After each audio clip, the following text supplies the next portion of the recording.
Alors, chers amis, on ne peut pas se retenir de continuer à se délecter d'Hachem dans la préparation de Rosh Hashanah. C'est bien, je vais vous dire un petit secret où en fait c'est une évidence à la rigueur. Toute cérémonie bien réussie, c'est une cérémonie bien préparée. On n'a jamais vu quelqu'un qui est venu en catastrophe dans une cérémonie, dans un mariage, dans une bar mitzvah, dans un fiançailles, dans tout autre genre de cérémonie grandiose, et tout a été fait à la baguette. Il peut être riche, peut avoir des serviteurs, peut avoir tout ce que vous voulez. Il y a un minimum de temps de préparation. Rabotaï, est-ce que moins d'une semaine, on ne peut pas se permettre au moins une semaine?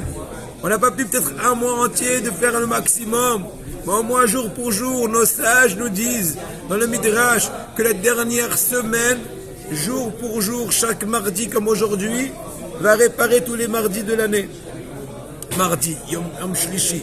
Demain, Yom Revi'i, il va réparer tous les mercredis de l'année. Ainsi de jusqu'à lundi qui va venir Maïzat Hachem Barach. Et hop, lundi soir, à la Shkia, vers 7h moins quart, de 7h moins quart à 7h et quelques. Et là, il y a le silence. On rentre dans une nouvelle année. Tout est remis à zéro. Tous les compteurs, tout est remis en question. Faites vos jeux. Nouvelle chance. Et je vous suis en train de vous dire, dans le cours précédent, que quoi? On a fini en disant que les Tserara perd la boule. Les Tserara, chaque année de nouveau, il perd la boule. Et je vous pose une question. Ça fait combien de temps que les Tserara est existant? 100 785, bientôt 86. Ouhou, j'allais dire Houtale, mais je ne vais pas Houtale, Aynara. Il a créé avec le monde. Ah, oui, c'est rare. Il a créé avant. Oui, bon, d'accord.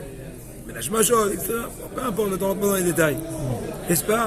Chaque année de nouveau, à Rosh Hashanah, il se trouble. Il panique. Pourquoi?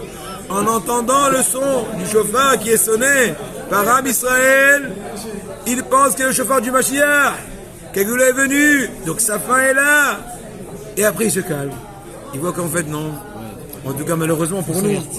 Et c'est vrai, c'est une fausse alerte ou des fausses contractions. C'est comme la femme, quand elle est 9e mois, on monte, ah non il n'y a rien, on retourne. Le mari à la fin, on dit il en a marre. Une des fois, il lui dit va tout seul et elle a vraiment accouché. Elle a accouché toute seule et là, pendant 20 ans, il lui dit je te rappelle Robert, hein, je vais s'accoucher tout seul. Ça y est, il a grandi, il est marié le fils. Je dis oui, mais tu te rappelles, c'était Dieu, je dis Smahli. Oui, je t'excuse, mais ne répète plus. Dieu, attends, on peut plus répéter. On recommence plus. D'accord? On recommence plus. Donc, à Botaï, quel est le message? Le message est, malgré le fait que les Tzara et Aram, vaillants combattants, malheureusement, et à des milliers de fois étaient conscients que c'était apparemment une nouvelle fausse alerte, quand même, chaque année, ils croient que cette fois-ci, non, peut-être c'est la bonne. Ah, tant mieux. Ah, peut-être c'est la bonne. Ah, tant mieux. Mais c'est-à-dire que même si des milliers de fois c'était pas la bonne, ils continuent à croire sincèrement que vous dites cette fois-ci, ah, c'est la bonne. Pourquoi nous, Rabotaï, on va pas prendre Moussa du Yetzirara lui-même? Voici une des choses qu'on peut apprendre de lui. C'est la seule chose. Avoir peur, dans le sens positif, se réveiller, avoir la croyance que tout peut changer. De même que pour lui, tout peut changer à son dépourvu. C'est le son du Mashiach. Au contraire, c'est pour notre intérêt à nous, se préparer. Est-ce qu'on peut recevoir le Mashiach de la façon dans laquelle on a l'air? Au contraire, noblesse oblige. Se préparer, c'est extraordinaire. Nouvelle vision, en fait, que c'est ça. Maintenant,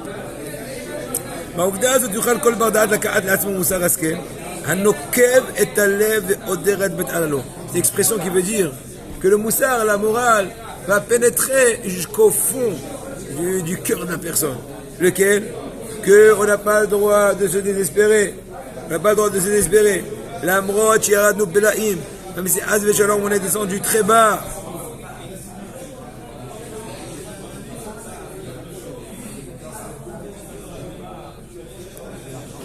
La moitié à nous Belaim, qu'on est descendu si bas, n'est-ce pas? Eh bien, ne pas se désespérer. Bifrad de Dorot Aharonim, à plus forte raison dans nos générations à nous. Rabbeinu Arizal, il a dévoilé qu'au contraire, le travail le plus simple d'un juif de nos générations est cher aux yeux d'Hachem, plus que le travail des gens des générations précédentes. C'est encourageant. Donc au lieu de se dégonfler et dire « Oh, faites vos jeux, avec peu, je peux arriver si loin !» Vu les difficultés de notre génération, les tentations, tout le modernisme, tout le sheker, etc. Et tout ça, parce que Ashkadosh Borou, Atov, ou Asher Yodea Etev, celui qui sait très bien, clairement, notre mauvais penchant. Et la puissance du Yetzer Hara et de la galoute, de l'exil, qu'on est en train de traverser, des Ekveta Dimshi'a. C'est quoi Ekveta Dimshi'a? Le mot Akev en hébreu, c'est quoi? Le talon. Le talon du Mashiach. En d'autres mots, on est au bout. On est au bout de la galoute. Donc on est au début du Mashiach. Quand la fin des temps se rapproche, que ce soit de nos jours, Vaz d'Hachem, avec des Rahamim Pshutim, avec une miséricorde simple, sans dinim. Pshutim, Esel Inam, une grâce d'Akadosh Baruch Hu gratuite. Amen.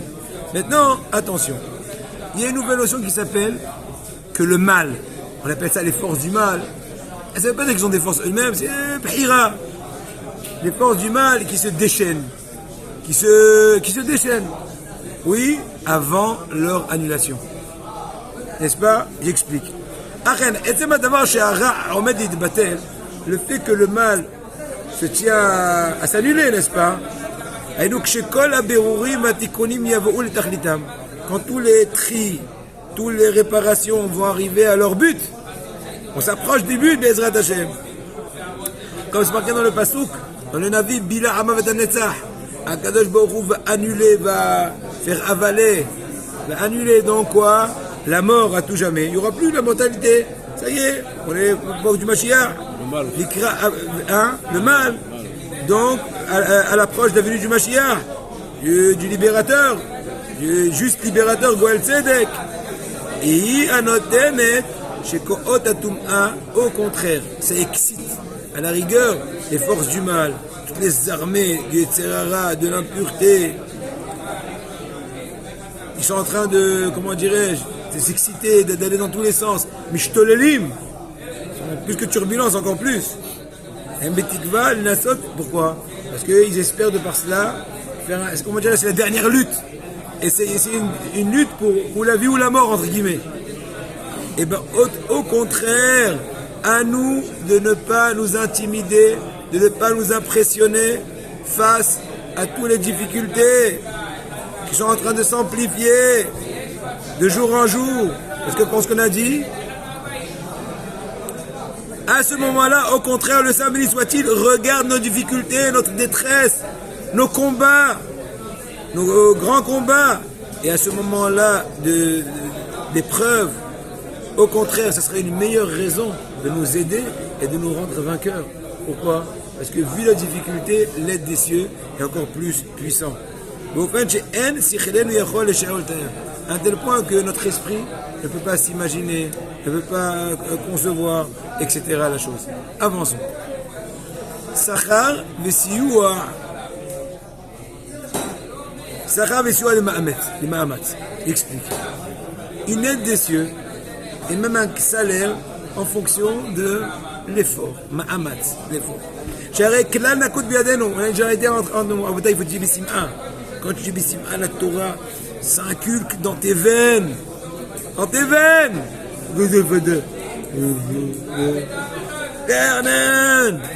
La Torah fait vivre. Je vous dis, moi, j'étais très ému. Hier et avant-hier, c'est-à-dire 2 matinées, j'ai étudié avec ma Avruta presque 25 pages de mes résumés. Donc, en combien? En 6 heures, plus ou moins. Parce qu'on ne commence pas à 9 heures. Comment de 10h15 à 1h? 2 matinées. J'étais fou. Hachem. Je sens le bisou d'Akadosh Baruch Hu de Elul. C'est un sujet compliqué. Une femme qui est en train de diriger les biens de son mari. Après, elle prétend que tel bien c'est à elle. Est-ce qu'elle est crue ou pas? Plein de détails, plein de chitos, des trucs. Incroyable. C'est beau. Seulement, il faut plonger. Il ne faut pas t'arrêter. Des fois, tu veux voir un petit coup de fil. Non. Je ne dis pas que tout le temps, je tiens. Des fois, je craque. Mais c'est pas pour autant que je ne vais pas me renforcer. En vous le racontant, je m'oblige à me parfaire dans cela, etc. Se déconnecter. Je ne suis pas maintenant touchable. Je suis en train de me ressourcer, de remplir mes batteries. On a une généralité la mesure, ou plutôt la quantité, la mesure du salaire que Kadosh Brou donne à ses serviteurs, entre guillemets ses ouvriers, à ses sujets, il n'est pas en fonction du but atteint. Il est en fonction des efforts fournis. Peu importe ton but atteint. Imaginons des possibilités limitées. C'est pas pour autant que tu vas pas être gratifié ou tu vas être moins gratifié que celui qui facilement il a pu arriver à des résultats beaucoup plus importants et beaucoup plus enchantants. Peu importe. Hachem n'est pas impressionné par les résultats. Il tient en compte essentiellement les efforts extraordinaires. C'est encourageant, Rabotai. Ça ne nous découvre pas. Même si aujourd'hui je suis pas gaon, mais peu importe. Je fais mon maximum, du moins. Je dois faire mon maximum.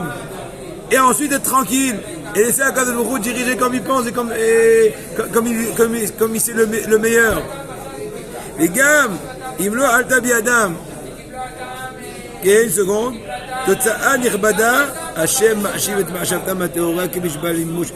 Même si tu n'as pas réussi à avoir un résultat honorable, Akadosh Baruch Hu considère la chose comme si tu l'as concrétisé de façon la meilleure, la plus parfaite. Et au début du cours prochain, on va résumer ce point-là.